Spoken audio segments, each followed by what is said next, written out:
why, first of all, you have a buy rating on Boeing, and what in this pre-announcement makes you constructive? Yeah, sure. Look, on the buy rating, we've got a company here with over $500 billion of backlog, both on the commercial side of the house as well on the defense side of their business. Airlines are ordering new aircraft because people are out flying again post pandemic. They would love to get a hold of more fuel efficient aircraft, which is what Boeing and Airbus as well have on offer these days. So we've got some really nice, secular GDP plus type growth going on in global air traffic, and airlines that want to grow with that and get a hold of more fuel efficient aircraft. So we're really constructive on the long-term outlook for the industry from a top line perspective. And look, as it relates to, say, the next 12, 18 months, Boeing's got to go out and begin demonstrating to investors that it knows how to execute on that backlog. And that's where things have been tough here over the last several years, yes, as we're all aware. Let's talk about that then, Jason, because you believe that Boeing should be a $330 stock over time. As you inferred, it does need to meet some ambitious targets. What do we need to see then in the turnaround? And please put some numbers on production and deliveries, those targets, to get us to that number. Yeah, sure. Look, in the real near term, what we need to see is a restart of the production capability of the company post the strike. You mentioned that as driving some of the pre-announcement numbers that we heard from them late last week.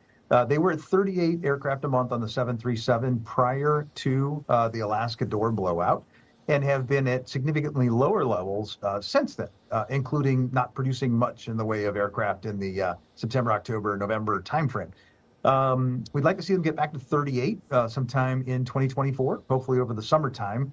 And there are some reports out from some airline customers that they might be targeting to get to as many as 42 sometime in the fall. That would be dependent on the FAA allowing them to go above 38. But look, right here in the real near term, we're looking for 38, then going to 42 on our way to 50 aircraft a month on the 737.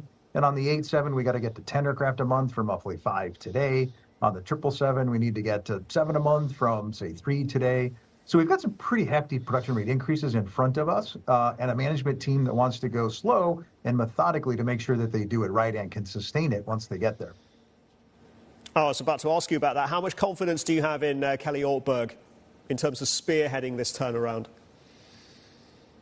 Yeah, I have lots of confidence in Kelly. I mean, he's been around this industry for a very long time. He's well liked by customers, i.e. the airlines.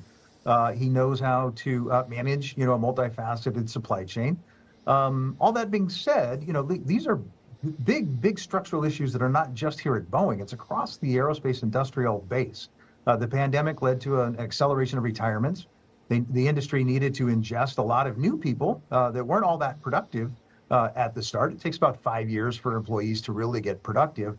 And we're still kind of in the middle innings of that process, maybe halfway through really maturing the industrial base from a workforce perspective and getting people back to the productivity levels that we saw in 2019 and earlier. So it's still a work in progress, but I've got confidence that Kelly's got the right plan in place.